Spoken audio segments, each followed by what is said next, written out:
이번에 말씀해 주신 내용이 임플란트, 브릿지, 틀니 이 내용이라고 하시는데 왜 이 내용을 선택하셨어요? 환자분들이 임플란트랑 브릿지, 틀니에 대해서 잘못된 정보를 가지고 오시는 경우가 간혹 있어요. 인터넷에 정보가 많고 자료가 많다 보니까 거기에 대해서 자세하게 비교해서 설명을 좀 해드리고 싶어서 이 주제를 잡아봤습니다. 일단은 임플란트, 브릿지, 틀니는 치아가 빠졌을 때 치아를 만들어주기 위한 방법 크게 세 가지라고 생각을 하시면 쉽고요. 치과 치료를 하는 가장 큰 목표는 가지고 있었던 치아의 기능을 회복시켜 주는 거예요. 치아 머리를 만들어서 씹는 기능을 회복시켜 주기 위해서 치과가 존재한다고 생각하시면 됩니다. 저희가 그거를 위해서 일을 하고 있는 사람들이고요. 보시면 임플란트, 브릿지, 틀니 이렇게 세 가지가 있는데 치아가 하나가 빠졌어요. 치아가 비어있는 자리에 씹을 수 있게 집을 만들 거예요. 치아 머리를 만들 건데 그 머리에 기둥을 어디에다 둘 거냐에 따라 차이라고 생각하시면 돼요. 빈 땅에 기둥을 심고 그 위에 머리를 올리는 걸 임플란트라고 생각하시면 되고요. 머리를 임플란트라고 하지 않고 여기서 보시면 안에 들어가는 나사 이 부분만 임플란트가 합니다. 이 위에 쪽은 크라운이에요.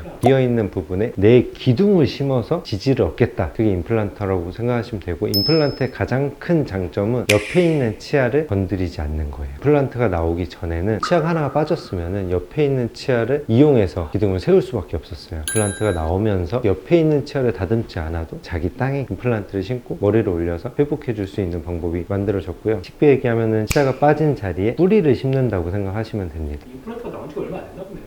임플란트가 상용화되기 시작한 거는 한 30년? 사실 임상 데이터가 그 이상 된 거는 많지는 않아요. 두 번째, 브릿지는 이렇게 치아가 하나가 빠졌으면 옆에 있는 치아들을 다듬어서 여기서 기둥을 얻어서 위에 머리를 올리는 거를 브릿지라고 해요. 쉽게 얘기하면 다리를 생각하시면 되고요. 옆에 기둥 두 개에서 다리를 연결해서 그 다리로 씹는 기능을 회복을 시켜주는 방법이 브릿지입니다. 길이가 길어지면 다리가 여러 개가 필요한 거고요. 다리 두 개로 너무 길게는 수복이 또 어려운 부분도 있고 브릿지의 가장 큰 장점은 시간이 임플란트보다 오래 걸리지 않아요. 임플란트는 나사를 심는 건데 우리가 보통 벽에다가 나사를 심으면 바로 옷을 걸잖아요. 액자를 걸거나 사람 뼈는 살아있는 조직이기 때문에 나사를 심으면 나사선 주변에 뼈들이 한번 싹 녹았다가 다시 달라붙어요. 그 과정을 기다려야 되는데 최소 2개월에서 3개월 정도. 오래 걸리네요. 그것도 근데 굉장히 빨라진 거예요. 30년 전에는 6개월 이상 기다렸다가 위에 머리를 올렸어요. 브릿지 같은 경우는 2주에서 한 달 정도 안으로 끝날 수 있는 치료고요. 꼭 3개 이상일 때만 가능한 건가요? 기본적인 형태를 지금 이미지로 만든 거고요. 중간에 치아가 하나가 빠졌을 때 이 치아를 회복해주기 위해서 치아 3개짜리 보철이 들어간 거예요. 옆에 있는 치아가 너무 건강한 치아면 브릿지보다는 임플란트를 권해드리는 편이에요. 마지막으로 틀니는 잇몸에 구조물이 올라간다고 생각하시면 돼요. 말을 탈 때 안장을 얹히듯이 잇몸 위에 구조물이 올라가는 거고 움직임이 덜 하기 위해서 여러 가지 방법들을 강구해서 치료를 해요. 이 세 가지를 가장 쉽게 이해를 하시려면 빈 땅에 집을 짓는데 빈 땅에 기둥을 심어서 집을 짓는 거를 임플란트라고 생각하시면 되고요. 빈 땅에 기둥을 심을 수가 없으니 옆집 기둥을 이용해서 우리 집을 같이 연결을 하겠다. 이게 브릿지. 틀니는 텐트를 생각하시면 됩니다. 움직임이 있고요. 움직임을 덜 하기 위해서 옆에 조그만 못을 박는다거나 이런 방법들을 강구하긴 하는데 기본적으로 틀니는 움직임이 많기 때문에 불편감이 좀 많으세요. 틀니는 거의 이가 없으신 분들이 많이 선택하시는 거예요? 틀니는 이가 없으면 없을수록 좋아요. 상쇄되어 있는 부분이 많을수록 틀니는 움직임이 없이 단단하게 만들 수 있고요. 오히려 치아 하나 두 개 정도가 상쇄되어 있는 경우 좁은 공간을 틀니를 하게 되면 움직임이 더 많아지기 때문에 불리한 측면이 있어요. 동네 어르신들 보면 가끔씩 빠지시는 분도 있긴 한데 틀니를 처음 만들었을 때는 안 빠지게 만들 수 있는데 치아가 없고 하다 보면 잇몸이 1년에 한 1mm 정도씩 녹아내리기 시작해요. 처음에 만들었던 틀니랑 잇몸 사이에 공간이 생기면서 흔들림도 많아지고 그렇게 되면 잘 빠지는 경우가 있어요. 틀니도 만들면 끝이 아니라 그때부터 계속 유지 관리를 해주셔야지 처음 상태로 잘 사용을 하실 수 있어요. 모든 병원에서 임플란트만 광고를 하잖아요. 왜 두 개는 광고를 안 할까요? 일단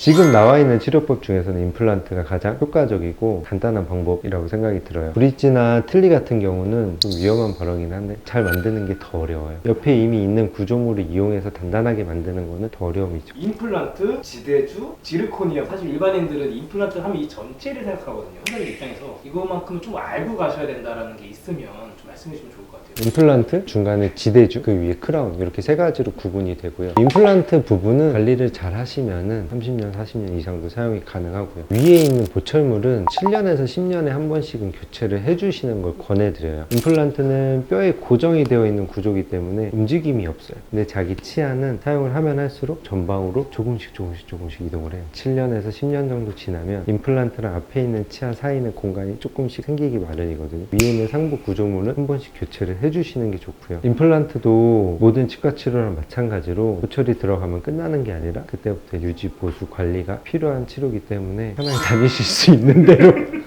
가까운 데로 가는 게 좋은 건가요? 치과는 사실 많이 옮기지 마시고 너무 금액에 맞춰서 치과를 선택을 하시면 관리가 되게 어려우세요. 너무 멀리 가서 임플란트를 하시면 임플란트가 빠지거나 뭔가를 했을 때 그것을 찾아가셔야 되는 어려움이 있고요. 환자가 너무 많은 병원 가면은 오래 기다리셔야 되는 부분도 있어서 치과는 사실 가까운 곳에 믿을 만한 치과 선생님을 만나서 주치의처럼 그런 개념으로 유지 관리를 해주시는 걸 추천을 드려요. 그렇다면 저는 베스트 치과로 오겠습니다. 네.